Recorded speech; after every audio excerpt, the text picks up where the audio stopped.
Friends, welcome to the unit learning centre of school. अब तक हमने क्लास 10th की मैथमेटिक्स पढ़ी है, उसमें चैप्टर 1 को पढ़ा है। अब हम साइंस की शुरुआत करने जा रहे हैं। साइंस की शुरुआत करने से पहले या उनके चैप्टर की शुरुआत करने से पहले हम ये समझ लेते हैं साइंस क्या है। साइंस को हमने बचपन से ही पढ़ते हुए आ रहे हैं कि साइंस में हम ये पढ़ते और हमारी अगर आपको साइंस के फील्ड में आगे जाना है तो उससे पहले साइंस को ही समझना होगा है क्या वो। साइंस में हम देखो एक लाइन में किसी चीज को बता पाना साइंस को वो बहुत डिफिकल्ट है। साइंस की अपनी अपनी डेफिनेशन है, अपने साइंस की अपनी एक डेफिनेशन है। अगर उसको पढ़ोगे तो बहुत बड़ी डेफिनेशन है, लेकिन अगर मैं इसको शॉर्ट में समझाना चाहूं तो इतना समझ सकते हैं कि साइंस जो है एक सिस्टमैटिक स्टडी है, या कह सकते हैं कि ऐसी स्टडी करते हैं हम, ऐसी चीजों की स्टडी करते हैं जो बेस्ड ऑन एक्सपेरिमेंट और ऑब्जर्वेशन पे रही हो। कुछ ऐसी स्टडीज जिनको हमने एक्सपेरिमेंटल बेस और ऑब्जर्वेशन बेस पे रखा है, उनकी हम स्टडी करते हैं साइंस में। ठीक है, अब केमिस्ट्री, बायोलॉजी एंड फिजिक्स। ठीक है, हालांकि डिपार्टमेंट तो और भी बहुत ज्यादा है, आपको जैसे आगे जाते जाओगे और भी डिपार्टमेंट सुनने को मिलेंगे। मेजर पोर्शन में हमने डिवाइड कर रखा है साइंस को, वो हमने कुछ इस तरीके से कर रखा है, केमिस्ट्री, बायोलॉजी एंड फिजिक्स। ठीक है, अब ध्यान देते हैं केमिस्ट्री में हम किसकी बात करेंगे। पहले इस बात को समझ लेते हैं कि केमिस्ट्री में हम पढ़ते क्या हैं, बायोलॉजी में क्या पढ़ते हैं और फिजिक्स में क्या करते हैं। दोबारा सुनिए, मैंने अब तक क्या कहा है। मैंने ये कहा कि साइंस जो है एक सिस्टमैटिक स्टडी है जो बेस्ड ऑन एक्सपेरिमेंटल वैल्यूज या एक्सपेरिमेंट्स पे बेस्ड है और ऑब्जर्वेशन पे बेस्ड है, उसी को हम साइंस कह रहे हैं। ठीक है, उसके बाद मैं कह रहा हूं साइंस को मेजरली 3 पार्ट में डिवाइड करा गया है। मैं क्या कह रहा हूं, मेजरली 3 पार्ट पे डिवाइड करा गया है। मेजरली आप ये ना समझे कि यही 3 पार्ट है, और भी साइंस बहुत बड़ी ब्रांच है साइंस की। ठीक है, आप उसको एक ही बार में एक चीज को नहीं समझ सकते, बस इतना समझ लीजिए आपके लिए काफी है। Chemistry, biology and physics. अब हम आगे बढ़ते हैं। केमिस्ट्री में जो हम डील करने वाले हैं वो क्या करते हैं। केमिस्ट्री में आप देखो एटम एंड मॉलिक्यूल्स के बारे में पक्का आपने 9th क्लास में थोड़ा सा पढ़ रखा होगा, और नहीं पढ़ रखा है तो थोड़ा सा वेट कर लो, मैं वीडियो डालूंगा एटम एंड मॉलिक्यूल्स की। तो उम्मीद करता हूं आप 10th में आप थोड़ा बहुत पढ़ के आओगे। तो एटम एंड मॉलिक्यूल्स की पूरी स्टडी होती है केमिस्ट्री में। ठीक है, उनकी अरेंजमेंट की, उनके एटम एंड मॉलिक्यूल्स की, उनकी बॉन्डिंग फॉर्मेशन की, और बॉन्डिंग फॉर्मेशन से मतलब कैसे बॉन्ड बने, कैसे मॉलिक्यूल बना, मॉलिक्यूल बनने से नया मॉलिक्यूल के बनने तक की स्टडी इसी में ही होती है। बाकी आपको 11th में बहुत कुछ सीखने को मिलेगा। ठीक है, फिर हमने बायोलॉजी में पढ़ना होता है। बायोलॉजी में हम क्या पढ़ते हैं बताओ। तो वो केमिस्ट्री में यानी जो हिंदी के बच्चे हैं उनको अब तक की बात तो समझ में आ गई होगी, लेकिन केमिस्ट्री को रसायन विज्ञान कहते हैं, ये जीव विज्ञान है और ये भौतिक विज्ञान है। ठीक है, हिंदी वाले बच्चे अगर मेरी वीडियोस को देखते हैं तो वो पक्का कमेंट करें कि हाँ हम हिंदी के हैं, हम वीडियो देखते हैं, आप हिंदी भी थोड़ा थोड़ा बताते चलें। अब आगे बायोलॉजी यानी जीव विज्ञान की बात कर लेते हैं। अभी मैं इन चैप्टरों को भी डिस्क्राइब करूंगा कि इन चैप्टरों में पढ़ना क्या है। फिलहाल हम पहले उनके ब्रांच को स्टडी करते हैं कि साइंस की एक ब्रांच है केमिस्ट्री, साइंस की ही एक ब्रांच है बायोलॉजी, साइंस की ही एक ब्रांच है फिजिक्स। ठीक है, अब बायोलॉजी की बात कर लेते हैं। ठीक है, अब बायोलॉजी में हमें क्या पढ़ना होता है। बायोलॉजी में देखो, बायोलॉजी में हम जो है चीजों को समझते हैं, जैसे कि हम लिविंग थिंग्स के बारे में पढ़ते हैं कि किसको लिविंग कहा, किसको नॉन लिविंग कहा, फिर उनकी लाइफ प्रोसेसेस कैसी है, वो कैसे जीते हैं, या कैसे हैबिटेशन में उनको रखना होता है, उनका एनवायरमेंटल कैसा है, इनको एनवायरमेंट कैसा है, वो कैसे सर्वाइव करते हैं, कैसे रिप्रोड्यूस करते हैं। ठीक है, और कितनी वैरायटी ऑफ लिविंग फॉर्म्स हैं, इन सब चीजों को समझना, मतलब किस तरह के जीव हैं, जीव कैसे रहते हैं, उनका क्या नेचर है, वो कैसे रिएक्ट करते हैं एनवायरमेंट को, ये सब चीजें की स्टडी हमें बायोलॉजी में ही करनी होती है। और भी बहुत कुछ होता है, ज्यादा बता पाना एक बार में बहुत ज्यादा डिफिकल्ट होगा। अब फिजिक्स की बात कर ले। देखो हमें क्या होता है, फिजिक्स में नेचर को समझना होता है। ठीक है, हम अपने नेचर को कैसे समझ पा रहे हैं, वही फिजिक्स है। ठीक है, ये फिजिक्स हर जगह है भाई, मेरा मानना तो फिजिक्स हर जगह है। अभी ये जो आपको मैं दिखाई दे रहा हूं क्या है, लाइट आ रही है मेरे पे। ठीक है, और इसी वजह से और भी बहुत सारे प्रोसेस हैं जो हो सकता है मैंने पढ़े ही ना हो। ठीक है, क्योंकि कोई भी परफेक्ट नहीं है। फिजिक्स अपने आप में बहुत बड़ी ब्रांच है, बहुत बड़ी ब्रांच है, उसके अंदर बहुत सारी सब ब्रांच है, बहुत बड़ा डिपार्टमेंट है फिजिक्स का, बहुत कुछ सीखने को मिलेगा आपको फिजिक्स में आगे। ठीक है, तो ये जो आप देखते हो कि कोई भी चीज नीचे गिर रही है, आप उसे बचपन में पढ़ा था पिछले साल ही, है ना, ग्रेविटेशन 9th क्लास में, तो ग्रेविटेशन में आपने सीखा। ठीक है, वो नीचे गिरना। ठीक है, एक तरह से कहूं जो भी चीज आपके आसपास हो रहा है ना, फिजिक्स, सब फिजिक्स है, सब फिजिक्स है। ऐसा कोई जगह नहीं जहां फिजिक्स ना हो। ठीक है, आप अपनी कॉपी पे लिखते हो ना तो उस समय भी कुछ फोर्स काम करते हैं, फिजिक्स है, अभी मैं बोल रहा हूं वेव्स चल रही हैं, फिजिक्स है, आपको सुनाई दे रहा है, एक एनर्जी जा रही है आपकी इलेक्ट्रिकल एनर्जी से, आप अगर ईयरफोन से सुन रहे हो तो वहां पे भी एनर्जी है, आप घर में बैठे हो, फैन चल रहा है वो भी एक मैकेनिकल एनर्जी प्रोड्यूस कर रहा है, कैसे कर रहा है वो इलेक्ट्रिकल एनर्जी लेके मैकेनिकल एनर्जी लगा रहा है, ये सारे फिजिक्स ही है। ठीक है, आप चलते हो, आप क्या करते हो, खाना खाते हो, खाते हो, केमिकल रिएक्शंस होती है आपकी बॉडी में, एनर्जी जनरेट होती है, फिर उस एनर्जी का आप मैकेनिकल एनर्जी में यूज करते हो, केमिकल एनर्जी से एनर्जी प्रोड्यूस हुई आपकी बॉडी में और उसका आप मैकेनिकल वर्क में यूज करते हो। तो सारे सब कुछ क्या है, फिजिक्स है, केमिस्ट्री है, बायोलॉजी है, सब आपस में मिक्स्ड है। ठीक है, अब हम बात करते हैं साइंस के चैप्टर में। बहुत जल्दी मैं चैप्टर 1 स्टार्ट अभी करूंगा, देखते जाओ। केमिकल रिएक्शंस में हम ये देखेंगे, केमिकल रिएक्शंस एंड इक्वेशंस में हम ये देखेंगे कि कोई भी जो नया प्रोडक्ट बना है वो कैसे बना है, क्या क्या रिएक्शंस हुई हैं, उनमें क्या क्या फॉर्मेशंस हुई हैं, क्या क्या चेंजेस आते हैं जब कोई केमिकल रिएक्शंस होती हैं, कितनी तरह की रिएक्शंस होती हैं, ये सारी चीजें हम केमिकल रिएक्शंस में देखते हैं कि हम कब एक चीज, किसी चीज को कब केमिकल रिएक्शंस कहेंगे। अभी बताता हूं बस 2 मिनट। सारी चीजों, एसिड बेस साल्ट आपने बचपन से पढ़ा था, जो H+ आयन देंगे या जो स्वाद में खट्टे होते हैं, ऐसा कुछ पढ़ा होगा कभी, है ना। Sour and taste reproduce H+ ion, उनको आपने एसिड कहा था, बेस को कहा था जो OH- आयन देंगे। ठीक है, यानी कि नहीं भी समझा तो समझो जो बिटर एंड टेस्ट होंगे। ठीक है, और साल्ट आपने कहा था एसिड बेस रिएक्शन होगी, साल्ट का फॉर्मेशन होगा। ठीक है, ऐसा कुछ पढ़ा होगा। मेटल नॉन मेटल आपने पढ़ा था बचपन में कि धातु चमकीले होते हैं, अधातु ध्वनि नहीं उत्पन्न करते, अधातु चमकीले नहीं होते, कुछ एक्सेप्शन भी पढ़े थे आपने। ठीक है, तो इसी तरीके से आप उन चीजों को बस और आगे लेके जाने वाले हैं और पढ़ने वाले हैं। देखो वही सब चीजें हैं जो आपने बचपन से पढ़ी थी, बस उसे कनेक्ट करते हुए आपको आगे आना। अगर आप कनेक्ट नहीं कर पा रहे हो तो कोशिश करो, यही टाइम है ग्रो करने का। Carbon and its compound. Carbon, देखो कार्बन बहुत बड़ा कार्बन हर जगह है, कार्बन भी हर जगह है। आप कहीं भी चेक कर लो, उसमें आपके घर में दरवाजे बने वहां कार्बन, आप रोटी खा रहे हो, ग्लूकोज खा रहे हो, रोटी है जो आप खा रहे हो उसमें ग्लूकोज की फॉर्म जा रही है आपकी एक तरह से बॉडी में। कार्बोहाइड्रेट है तो कार्बोहाइड्रेट में क्या है, वो क्या है, कार्बन। कार्बन अपने कंपाउंड कैसे बनाता है, ठीक है, कार्बन की कैसे कंपाउंड्स होते हैं, कार्बन की क्या क्या ऐसी क्या क्वालिटी होती है जिसकी वजह से कार्बन हर जगह है, उसके बारे में हम इस वाले चैप्टर में पढ़ते हैं। कार्बन बहुत अच्छा चैप्टर है, स्कोरिंग चैप्टर है। अभी अब तक आपने इतना देखा। फिर पीरियोडिक क्लासिफिकेशन ऑफ एलिमेंट्स। अब जो एलिमेंट बोले मैंने, एलिमेंट क्या होते हैं, sodium, carbon, oxygen, nitrogen, phosphorus, अरे जितने भी हैं मैं नाम ले रहा हूं, ये सभी एलिमेंट तो हैं। अब उनको अरेंज किया गया, कैसे अरेंज किया, ऐसा तो नहीं होना मतलब कोई भगवान आगे बोल के चले गए कि यहाँ हाइड्रोजन है, आज के बाद यहाँ ऐसे। सबकी स्टडी है ना, मैंने अभी थोड़ी देर पहले बोला, साइंस क्या एक साइंटिफिक स्टडी है based on experiment and observation. वो एक्सपेरिमेंट और ऑब्जर्वेशन पे बेस्ड पे एक स्टडी है। तो सारे एक्सपेरिमेंट हुए थे, बहुत सारे एक्सपेरिमेंट हुए थे, उनको उस हिसाब से अरेंज किया गया एलिमेंट्स को। तो उसकी स्टडी हम कहाँ कर रहे हैं, पीरियोडिक एलिमेंट्स पे। ये थोड़ा बेसिक इंट्रोडक्शन है हर चैप्टर का, थोड़ा थोड़ा देखते जाओ। ठीक है, बायोलॉजी की बात करते हैं। बायोलॉजी में लाइफ प्रोसेस पढ़ते हैं। लाइफ प्रोसेस में क्या पढ़ना होता है, लाइफ प्रोसेस में हम पढ़ते हैं कि कैसे, मतलब बहुत सारे प्रोसेस होता है। रिप्रोडक्शन, देखो रिप्रोडक्शन भी एक लाइफ प्रोसेस है। ठीक है, सबसे पहला नाम वही आता है। रेस्पिरेशन हो गया, एसिमिलेशन हो गया, डाइजेशन हो गया।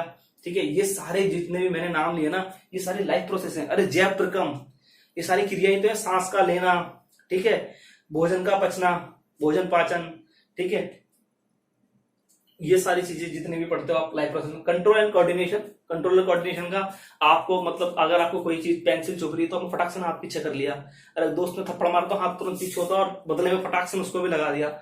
ये सब क्या है भाई, ये आपका कंट्रोल है कि आप कैसे बच रहे हो। और कोऑर्डिनेशन ये है कि आप रिस्पॉन्स भी कर दे रहे हो। ठीक है ना, तो ये कोऑर्डिनेशन है। तो कंट्रोल एंड कोऑर्डिनेशन में भी आप बहुत कुछ पढ़ते हो। हार्मोनल्स, बहुत सारे हार्मोन्स के बारे में स्टडी करोगे कि कोई भी रिएक्शन के पीछे किसी हार्मोन का काम होता है ना। हम इमोशनल हो जाते हैं अक्सर, उसके पीछे भी बहुत सारे हार्मोन्स होते हैं। इमोशनल नहीं होते, बहुत रूड होते हैं, वो भी हार्मोन्स हैं एक तरह से। फिलहाल आगे बढ़ते, ज्यादा डीप में नहीं जाते। सबका आपका बेस्ट एंड बेस्ट चैप्टर जिसकी तलाश में आप हमेशा रहे हैं, कक्षा 8 से आपका वो चैप्टर 8 ही बना हुआ है। देखो आज भी 8 वही है, हाउ डू ऑर्गेनिज्म रिप्रोड्यूस। ठीक, मुझे पता है आप लोग गलती हो तुम 2 मिनट ढूंढ लोगे, इंग्लिश गलत है इसकी। ठीक है, हाउ डू ऑर्गेनिज्म रिप्रोड्यूस। ठीक है, तो हाउ डू ऑर्गेनिज्म जो होते हैं वो रिप्रोड्यूस कैसे करते हैं, ठीक है। अब आपका तो बहुत इंटरेस्टिंग चैप्टर है, अब पढ़ोगे इसमें। आगे बढ़ते हैं, इसमें ज्यादा नहीं जा रहा, आगे बताऊंगा। हेरिडिटी एंड एवोल्यूशन की बात करते हैं। Hereditary and evolution. हेरिडिटरी मतलब आपने किया कि जैसे अब जो कैरेक्टर हैं पेरेंट्स से बच्चों से, ठीक है, वो कुछ इवॉल्व भी होते हैं, सारे कैरेक्टर आते हैं, कुछ नेचर में भी चेंज आता है। जैसे कि मान के चलो पापा मम्मी को तैरना आता था, अब बच्चे को जरूर थोड़ी तैरना ही आएगा, है ना, वो तो कुछ अडॉप्ट करा है ना उसने, ठीक है। कुछ चीजें जैसे पापा मम्मी टेक्निकली स्मार्ट नहीं थे और आप तो सुपर स्मार्ट हो, तो ये जो इवोल्यूशन जो चेंजेस आ रहे हैं वो भी आपने इसमें पढ़ने हैं। कुछ कैरेक्टर जो आपसे पेरेंट्स से आप में आए हैं, जैसे कान का या नाक का, आंख का, बोलते हैं ना अक्सर कि आपके बच्चे की नाक आपके, ये बच्चे की नाक तो इसके पापा की तरह है, अरे इसकी आवाज इसकी मम्मी की तरह है, तो वो सब इसी में ही आता है हेरिडिटरी इवोल्यूशंस में। और इन्वायरमेंट जिसमें हम इकोसिस्टम वगैरह के बारे में पढ़ते हैं कि हमारा पूरा जो सिस्टम है कि एक मतलब सारी चीजें इंटरकनेक्टेड हैं, हर लिविंग फॉर्म जो है, हर लिविंग थिंग्स है वो दूसरे पे डिपेंडेंट पे है एक तरह से, कहीं किसी ना किसी तरह से डायरेक्टली या इनडायरेक्टली किसी पे डिपेंड है। जैसे हम भी डायरेक्टली या इनडायरेक्टली प्लांट पे डिपेंड है, प्लांट हम पर। आगे कुछ भी डिसबैलेंस हुआ तो पूरा सिस्टम बिगड़ जाएगा, तो वो environment. Management of natural resources में भी हम इसी में पढ़ लेते हैं, जिसमें हम नेचुरल रिसोर्सेज की, जिसमें हम एनर्जी की फॉर्म पढ़ते हैं बहुत सारी, ठीक है। तो इसमें ज्यादा कुछ होता नहीं है, खैर होता तो बहुत कुछ है, सौर ऊर्जा वगैरह, बायोगैस वगैरह पढ़ते हैं इन्हीं में, तो बता देंगे जब पढ़ेंगे। फिलहाल आगे बढ़ते हैं। Light reflection. फिजिक्स में भी देखो मैंने आपको बताया था, फिजिक्स में हमें जो डील करना होता है सारे जितने भी फोर्स, आपके जो न्यूटन के जितने भी लॉ हैं, है ना, वो कोटा फैक्टर आपने देखा होगा ना, कहता ना 3 लॉ जो होते हैं न्यूटन के, उस पर पूरी फिजिक्स खड़ी हो जाती है। और ये केमिस्ट्री तो समझने आसान नहीं होता, यहाँ तो नए अपने रूल आते हैं, तो नहीं देखी तो कोई बात नहीं, देखने की जरूरत नहीं है, ज्यादा टाइम बर्बाद नहीं करना। लाइट रिफ्लेक्शन है, रिफ्लेक्शन की बात करते हैं। लाइट कैसे रिफ्लेक्ट होती है और रिफ्रैक्ट होती है, दोनों में फर्क है, रिफ्लेक्शन में और रिफ्लेक्शन में। आपने अब तक रिफ्लेक्शन पढ़ा होगा, उम्मीद करता हूँ रिफ्रैक्शन शायद नहीं पढ़ा होगा। Human I and colour of the world, ठीक है, कैसे आपकी आंखें तरह तरह के कलर को देख पाती है, कैसे कलर दिखता है। तारों का टिमटिमाना, ठीक है, ये तारों का टिमटिमाना, और ये सूरज का सुबह लाल लाल दिखना, और गाड़ी को रोकना लाल बत्ती से ही क्यों रोकना, ये सारी कुछ बातें इसी में पढ़ेंगे, ठीक है। ऐसा बहुत कुछ होगा इसमें, ठीक है। अब इलेक्ट्रिसिटी तो मतलब कमाल की चीज है, ठीक है, पूरी एप्लीकेशन है फिजिक्स की इलेक्ट्रिसिटी, या कह लो कि पूरा मतलब इलेक्ट्रिसिटी तो बहुत बड़ी ब्रांच है, जिसके बारे में आपको क्लास 12 में बहुत कुछ पढ़ने को मिलेगा। इलेक्ट्रिसिटी जो है उसमें हम देखते हैं कि कैसे हम बहुत सारे वेरियस इलेक्ट्रिसिटी प्रोड्यूस करते हैं, ठीक है, कैसे वायरिंग अरेंज करी जाती है, जिसमें हम पैरेलल सिस्टम, ठीक है, और इन सीरीज रेजिस्टेंस, मतलब वो रेजिस्टेंस वगैरह लगाते हैं, वोल्टेज, एम्पियर, करंट वगैरह, उनके बारे में सब इसी में पढ़ना होता है हमें। Magnetic field end of electric, देखो जब करंट प्रोड्यूस होता है उसके चारों तरफ एक फोर्स जनरेट होता है, मैग्नेटिक फोर्स।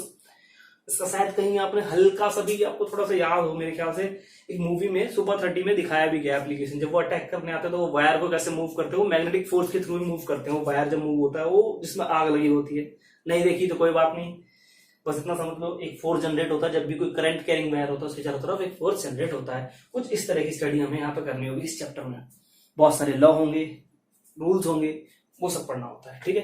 देखो उनको सारे चैप्टर का मैंने इंट्रोडक्शन दे दिया है, अब स्टार्ट करते हैं पहले चैप्टर से, ये सबको मिटाते हुए, ठीक है ना। अब देखो इस चैप्टर की शुरुआत करते हैं, chemical reactions and chemical equations की बात करते हैं। अब केमिकल रिएक्शंस और केमिकल इक्वेशंस में केमिकल रिएक्शंस हम कब कहेंगे, देखो इक्वेशन को बाद में पढ़ते हैं, पहले केमिकल रिएक्शंस को समझते हैं कि केमिकल रिएक्शंस क्या है। देखो जब नया सब्सटेंस बनता है विद नई प्रॉपर्टी के साथ, ठीक है, कोई नया सब्सटेंस बनेगा वो भी विद नई प्रॉपर्टी के साथ, जो उसकी पहली प्रॉपर्टी थी वो नहीं होगी, कोई नई प्रॉपर्टी होगी, तो उसको हम कहेंगे केमिकल चेंज हुआ है, एक तरह कहेंगे केमिकल रिएक्शंस हुई है, ठीक है। तो न्यू सब्सटेंस आर फॉर्म्ड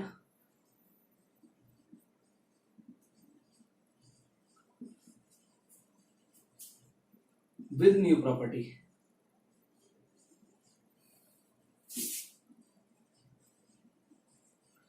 मतलब नया सब्सटेंस बनेगा उसमें बहुत सारी प्रॉपर्टी होगी। अब ये बात अभी तुम्हारे मन में शायद आए ना आए, आगे चल के उसकी डिस्कस करेंगे, बताऊंगा तुम। अब कोई सब्सटेंस है वो नया सब्सटेंस बनाता है, तो मान लिया भाई नया सब्सटेंस बनाता है, तो अब कैसे हम कैसे रिप्रेजेंट करेंगे, ये कैसे हुआ।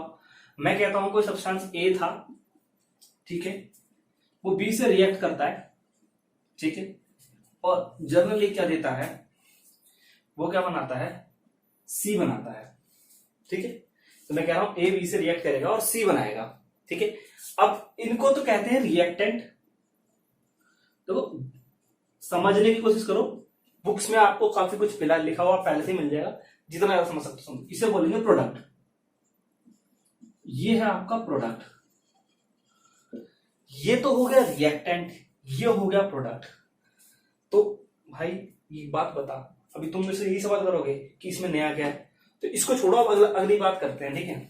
मैं कहता हूं कि H2 है ना प्लस हाफ O2। देखो ये हाफ हाफ कैसे लिख दिया, उसको छोड़ो, बस तुम इसको समझो कि मैं लिख रहा हूं क्या बनने वाला है। जब इसकी रिएक्शन होगी तो इससे H2O प्रोड्यूस होगा। अब मैंने क्या बोला, जो नया सब्सटेंस बनेगा उसमें नई प्रॉपर्टी होगी। ये बहुत बेस्ट एग्जांपल है, समझने की कोशिश करना। हाइड्रोजन जो होता है ना बेटा, वो बहुत कंबस्टाइल नेचर का होता है। कंबस्टाइल नेचर का मतलब क्या हुआ, जो आग लगा दे, मतलब एक तरह से उसमें बहुत जल्दी से आग लगती है, उसमें आग लगा ना दे, मैं कहने का मतलब उसमें बहुत जल्दी वो फायर को कैच कर लेता है। इसको समझो, वो फायर कैच करेगा जल्दी से, ठीक है।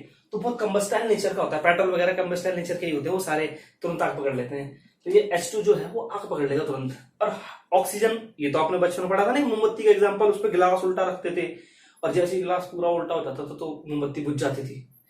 तो ये तो मतलब ये इसमें ये जल्दी से आग पकड़ता है और ये आग लगाने में मदद करता है, हेल्प करता है ऑक्सीजन की वजह से। अगर ऑक्सीजन ना हो तो फायर नहीं होगी, है ना। हम जो वो डालते हैं फायर एक्सटिंग्विशर, उसमें क्या कार्बन डाइऑक्साइड गैस निकलती है, वो क्या करता है, और उसमें होता क्या है, सोडियम बाइकार्बोनेट सल्फ्यूरिक एसिड से रिएक्ट करता है और कार्बन डाइऑक्साइड गैस निकलती है। पढ़ाऊंगा अभी बाद में, फिलहाल इसको समझो कि वो ऑक्सीजन से कांटेक्ट तोड़ता है फायर का।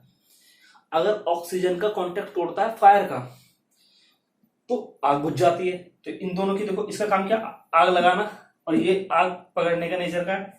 और जो वाटर मिलता है वो क्या करता है, अगर आग जल रही हो पानी डाल दो, आग बुझ जाएगी।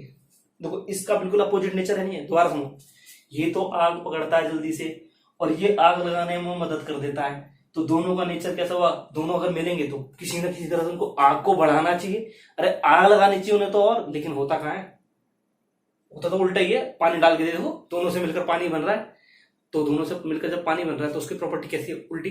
तो मैंने क्या कहा कि जो नया सब्सटेंस बनेगा वो नई प्रॉपर्टी के साथ बनेगा। देखो नई प्रॉपर्टी के साथ आ गया, ठीक है। इनको हम रिएक्टेंट कहते हैं, इनको हम प्रोडक्ट कहते हैं। दूसरी बात समझो ध्यान से, जो point to be noted, my Lord, है ना, तुम तो मेरे माय लॉर्ड ही हो। देखो ध्यान से, मैं क्या बोल रहा हूं कि जो सब्सटेंस होंगे उनके एलिमेंट्स के एटम में कोई चेंज नहीं आएगा, उनकी अरेंजमेंट में चेंज होगा, ठीक है। Atom of elements, atoms of element do not change. देखो ओनली, देखो हमारा अंग्रेजी और राइटिंग दोनों खराब है, काम चला लेना बस। Atoms of element do not change, only rearrangement takes place.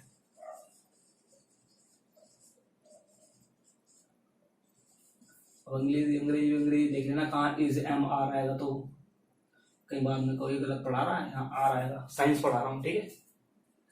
Atoms of element do not change, only rearrangement take place. Rearrangement होती है खाली, देखो हाइड्रोजन था उधर जाके वो कार्बन नहीं हो गया, हाइड्रोजन ही है वो अभी भी, देखो। और ऑक्सीजन था उधर जाके भी ऑक्सीजन ही है, देखो बैलेंस नहीं कर रहा हूं, ठीक है। आप इसे बैलेंस करने की कोशिश मत करो, जिन बच्चों को बैलेंसिंग आती है तो वो बैलेंसिंग में मत ध्यान देना, बस तुम इतना देखो कि H2O बना है, जो नेचर है वो चेंज हो चुका है, मेरा यही बताने का मकसद था। तो ये होगी केमिकल रिएक्शन की वजह। अगर केमिकल रिएक्शन, अब कुछ और एग्जांपल भी दो, जैसे आपकी बुक में एनसीईआरटी खोलोगे तो उसमें शायद साइड में छोटा सा एक्सपेरिमेंट दे रखा है, इधर शायद फर्स्ट पेज पे ही है। तो उसमें क्या कहते हैं, उसमें दे रखा है कि मैग्नीशियम रिबन को जो है वो बर्न करा जाता है। तो बर्न करने से पहले उसको एक क्या कहते हैं उसे, क्या कह सकते हैं कि सैंड पेपर, हाँ सैंड पेपर से रब करा जाता है, ठीक है। रब कराया तो उससे रब कराया जाता है मैग्नीशियम रिबन को। मैग्नीशियम रिबन से अगर उसे मैग्नीशियम रिबन से अगर उसे रब कराया जाता है तो क्यों रब कराया जाता है, ये क्वेश्चन है। तो उसके ऊपर एक लेयर जम चुकी होती है मैग्नीशियम ऑक्साइड की। सॉरी, मैग्नीशियम ऑक्साइड की एक लेयर बनी होती है, तो वो रिमूव करता है टू रिमूव मैग्नीशियम ऑक्साइड, ठीक है, to remove the layer of magnesium oxide, to remove the layer of magnesium oxide. तो यानी कि अब हिंदी वाले बच्चे सुन रहे हैं वो ध्यान सुने। मैग्नीशियम रिबन जो होती है उसके ऊपर मैग्नीशियम ऑक्साइड की परत चढ़ जाती है, उस परत को हटाने के लिए रेगमाल से उसे रगड़ा जाता है या सैंड पेपर से उसे रगड़ा जाता है। रेगमाल से तो क्या रगड़ोगे, सैंड पेपर से रगड़ा जाता है मेरे ख्याल से, तो ऐसे कुछ लिखा होगा, देख लेना। तो मैग्नीशियम ऑक्साइड की लेयर को हटाया जाता है वहां से, ठीक है। तो ये हो गया आपका, समझ में आ गया होगा मुझे उम्मीद करता हूँ कि वो पूछेगा, पक्का यही पूछेगा कि ये क्वेश्चन पूछता नहीं है लेकिन पता होगा वो पीछे अगली बार पूछा होगा। तो ये अब आपको और एग्जांपल दो और बताओ भाई, केमिकल रिएक्शन इतना समझ में आया। देखो केमिकल रिएक्शन कहाँ होती है, अभी मैं सांस ले रहा हूँ ना, तो वो अंदर जा रहा है, तो वो भी क्या कर रहा है, माइटोकॉन्ड्रिया में जब ऑक्सीजन पहुंच रही है तो वहां से भी ग्लूकोज एनर्जी रिलीज हो रही है, वो रेस्पिरेशन की एक केमिकल रिएक्शन है, ठीक है। तो वो भी एक रिएक्शन से। हमारे जो कच्चे फल होते हैं जो पकते हैं, तो वो भी केमिकल रिएक्शन है, ठीक है। कच्चा आम जो होता है तो कितना खट्टा होता है, अब उसका जब चेंज होता है तो उसका फिर क्या होता है, वो थोड़ा मीठा हो जाता है, केमिकल चेंज। सारे केमिकल चेंज ही है। फूड जो हम खाते हैं वो फिर उसका अपना एनर्जी की फॉर्म में आता है, डाइजेस्ट होता है, कुछ अनडाइजेस्टेड भी होता है, तो आपको पता ही है अच्छे से, ठीक है। तो ये क्या है, ये भी केमिकल रिएक्शन से। हमारे डाइजेशन का प्रोसेस भी एक तरह से केमिकल रिएक्शन में पार्ट करता है, वो भी बोले। तो ये सारे केमिकल रिएक्शंस हैं, बहुत तरह की केमिकल रिएक्शंस होती हैं, ठीक है। अब मैं जनरल कैरेक्टरिस्टिक्स की बात करता हूं, यानी कि क्या क्या कैरेक्टरिस्टिक्स होती हैं किसी भी केमिकल रिएक्शंस की, उनकी बात कर लेते हैं, ठीक है। तो इसको आप लिख लो, ठीक है।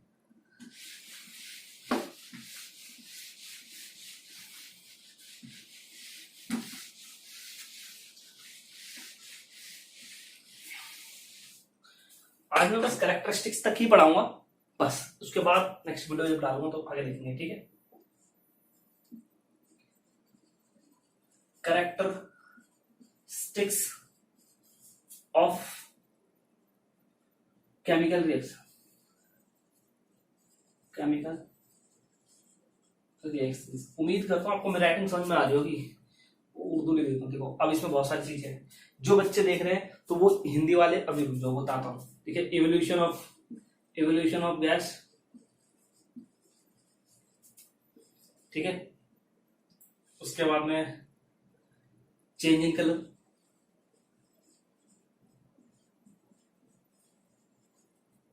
तीसरा फॉर्मेशन ऑफ प्रेसिपिटेशन,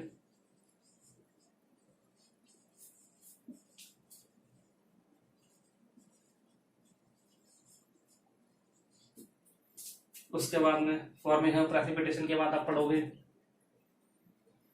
एक होता आपका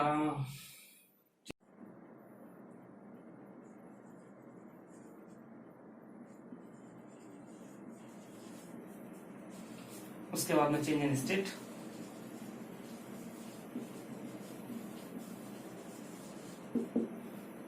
देखो आगे की बात करते हैं।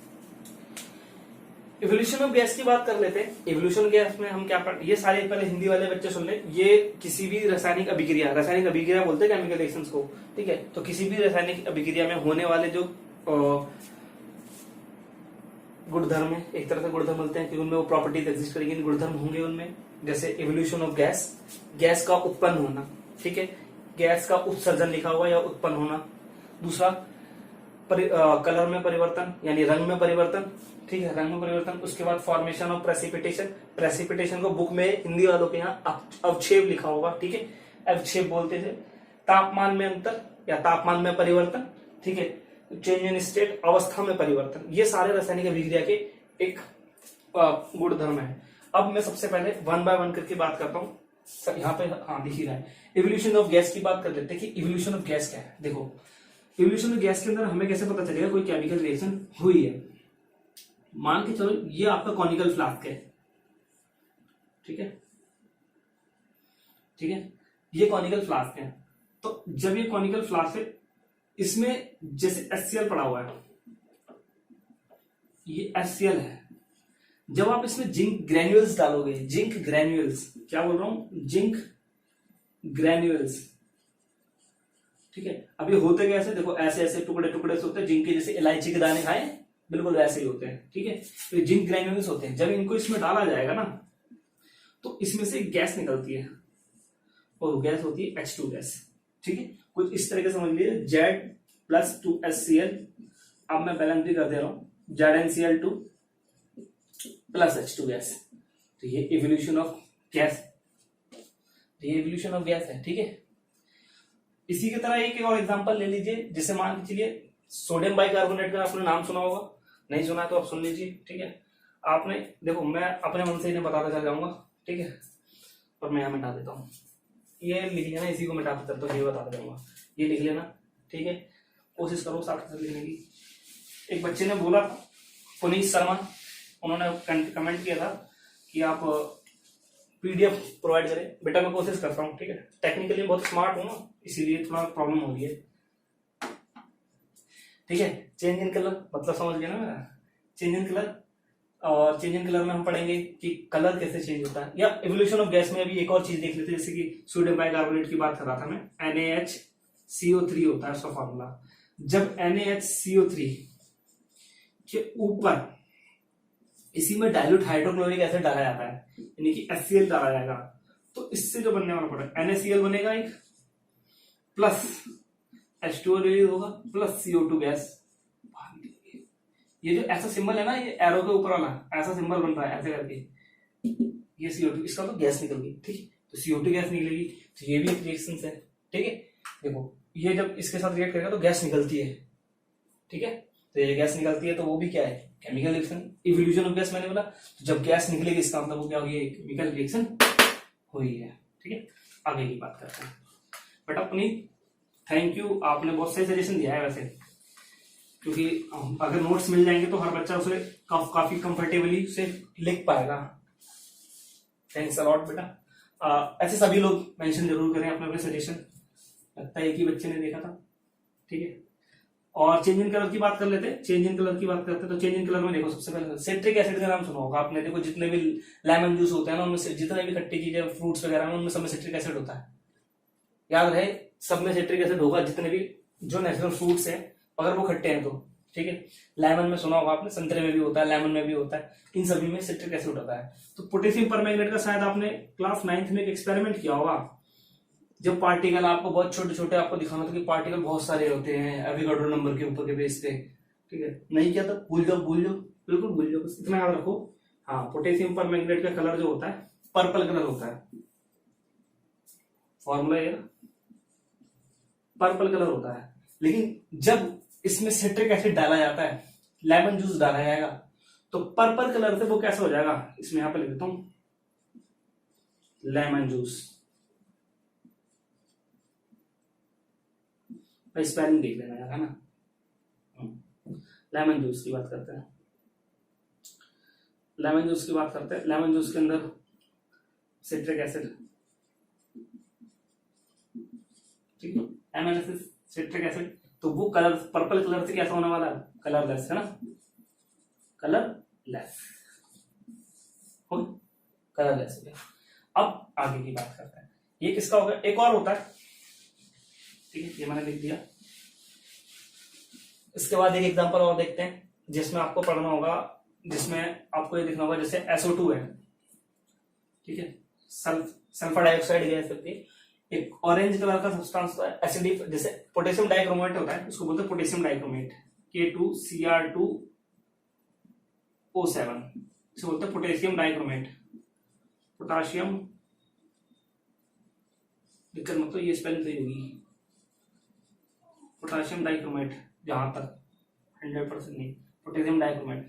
ये ऑरेंज कलर का होता है। कैसे कलर का होता है, ऑरेंज कलर का होता है।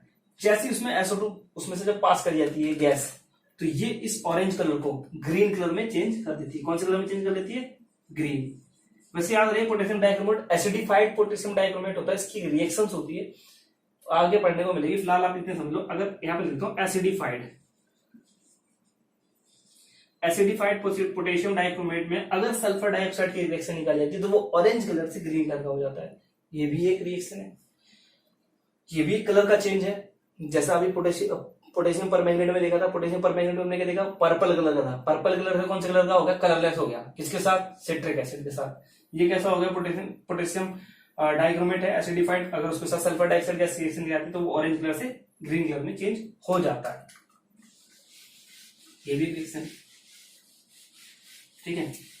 अब जैसे अब लेड नाइट्रेट की बात कर लेते हैं। मान के चलो किसी लेड, जैसे जैसे इसी का एग्जांपल ऐसे समझाता हूं, आपको दिख रहा है अभी, वेट वेट वेट, हाँ इंक डाल लेते हैं हम, ठीक है। ये आपका कोनिकल फ्लास्क बोलते हैं इसे, ठीक है। क्या बोलते हैं, कोनिकल फ्लास्क, ठीक है। आपके टीचर जी ने बताया होगा, लैब तो आपने देखी होगी। अब गवर्नमेंट स्कूल में पढ़ते हो तो आपको पक्का लैब देखी होगी, ठीक है। और किसी रूरल एरिया में तो आपने एक्सपेरिमेंट भी कर दिया होगा जाके। अब देखो, अब इसमें लेड नाइट्रेट है, क्या है इसके अंदर, PbNO3 का होल ट्वाइस, और आपने इसमें से ऊपर से एक टेस्ट ट्यूब बोलते हैं, परख नली, हिंदी वाले बच्चे परख नली, ठीक है। ये रही परख नली, और इस परख नली में से आपने इसके अंदर क्या डाला, पोटेशियम आयोडाइड, ठीक है, KI बोलते हैं, पोटाशियम आयोडाइड। बेटा कछु स्पेलिंग में मात्रा में गलती हो जाए तो घर देख लियो, ठीक। और ये है लेड नाइट्रेट। और लेड नाइट्रेट के साथ जब ये रिएक्शन करती है, देखो ये लिखा हुआ है, जब ये प्रोडक्ट देगा तो क्या देता है, मैं यहां दे देता हूं, PbI2 प्लस 2KNO3, ठीक है। ये येलो कलर का PPT देता है, येलो कलर की PPT। अरे सर ये PPT क्या है, दिख रहा है, नहीं दिख रहा, दिख रहा है, वही दिख रहा है, ठीक है। तो PPT क्या है, PPT एक सॉलिड टाइप का होता है, सॉलिड टाइप का, बिल्कुल ऐसा ही मान लीजिए जैसे कभी आपने कभी चौक पानी में डाल के घोल दी हो, तो वो चौक कितनी ज्यादा घुलती है आपको अच्छे से पता, बैठ जाती है, वो सेडिमेंटेशन का एग्जांपल होता है, लेकिन नीचे सॉलिड बन जाता है।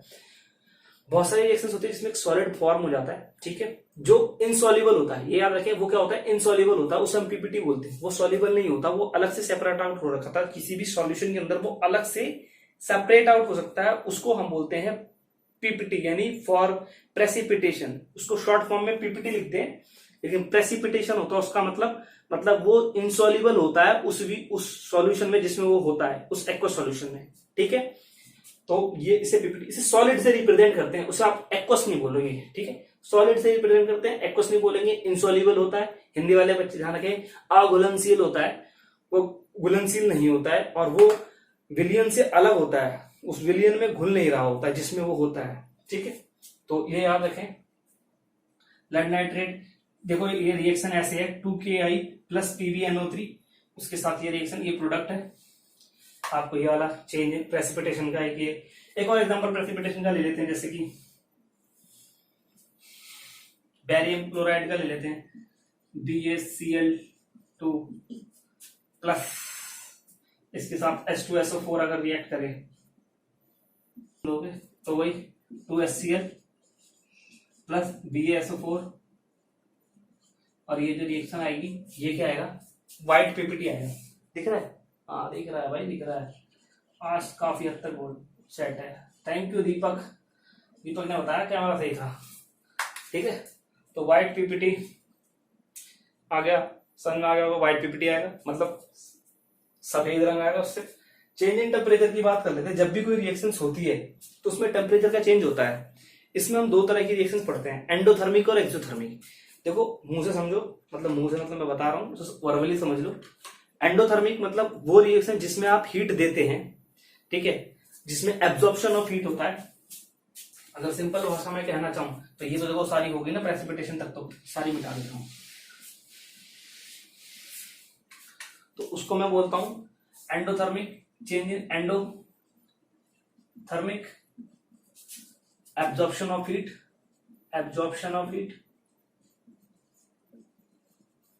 और एक होता है एक्सोथर्मिक, ठीक है, उसको बोलते हैं इवोल्यूशन ऑफ हीट।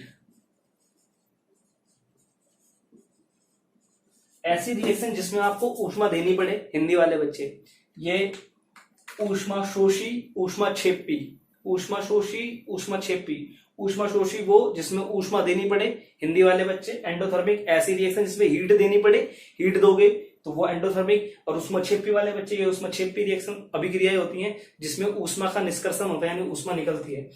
अब दोनों के एक एग्जांपल ले लेते हैं, तो वो चेंज इन टेम्परेचर का एग्जांपल हो जाएगा। जब भी बहुत सारी रिएक्शंस होती हैं, जैसे हमने पहली रिएक्शन जो करी थी जिंक ग्रेन्यूल की रिएक्शन HCl के साथ, तो जिंक ग्रेन्यूल की रिएक्शन जब HCl के साथ हुई थी तो उसमें इवोल्यूशन ऑफ हाइड्रोजन गैस हुआ था।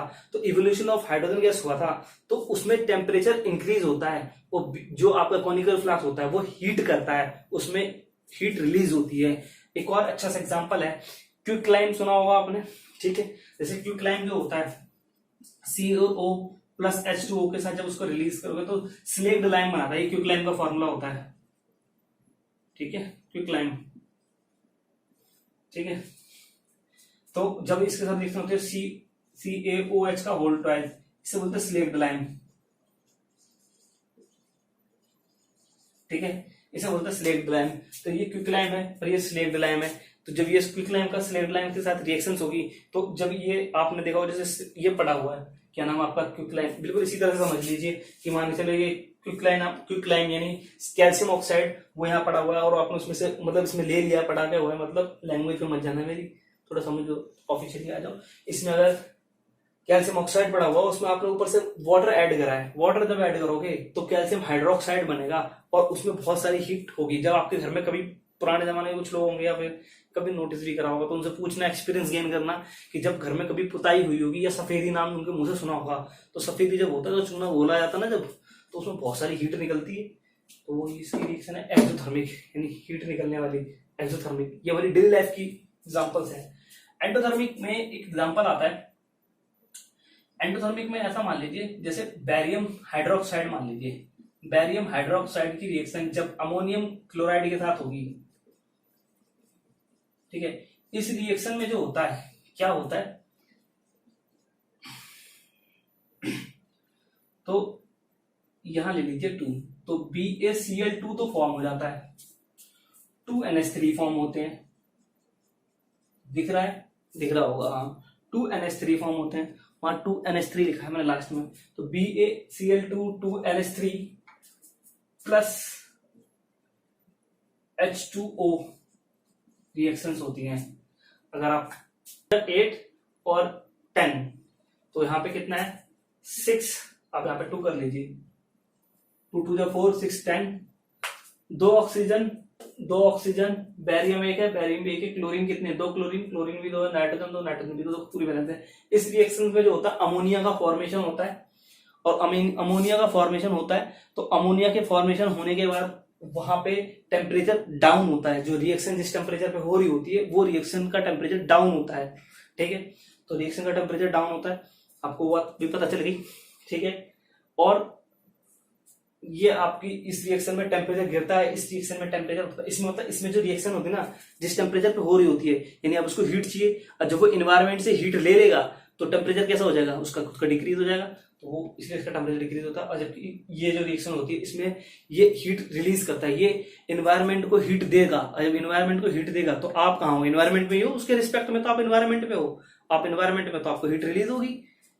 अरे चूल्हे में से कभी आग लगती है तो चूल्हे के रिस्पेक्ट में आप एनवायरनमेंट हो, वो तो हीट रिलीज कर रहा है, जो आपका चूल्हा है, जो भी आपका सोर्स है, हीट है, ये सब जला रहे हो तो उसमें से हीट रिलीज हो रही, तो आपको तो क्या हीट लगेगी।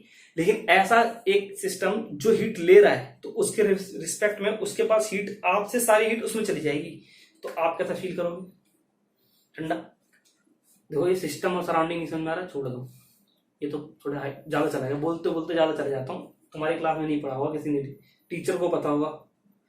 तो बैरियम हाइड्रोक्साइड ये रिएक्शन होगी, अमोनिया का फॉर्मेशन होता है। अमोनिया के फॉर्मेशन में एक बात और याद रखो, जैसे कि आप कभी निकले होगा अपने मोहल्ले में, तो जो पिलर्स होते हैं उनके किनारे में अमोनिया की स्मेल आती है, हाँ वही वॉशरूम वाली टॉयलेट की, तो वो अमोनिया की स्मेल होती है, ठीक है। आपको ये बात भी पता होनी चाहिए कि अमोनिया की स्मेल वैसी होती है बिल्कुल वॉशरूम वाली, ठीक है।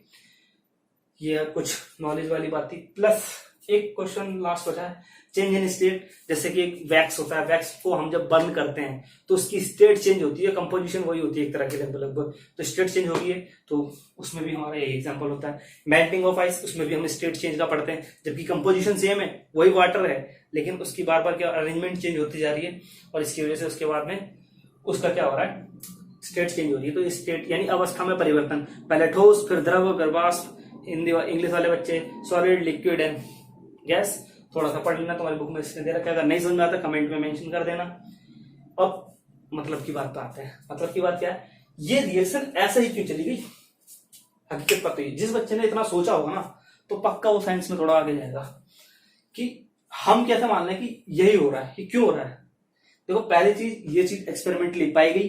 दूसरी चीज, ये कंपाउंड जब भी आपस में रिएक्ट करते हैं तो रिएक्ट करने का तो उधर जो प्रोडक्ट होता है वो इनकी तुलना में ज्यादा स्टेबल होता है, तभी हमेशा रिएक्शन प्रोडक्ट की तरफ जाती है।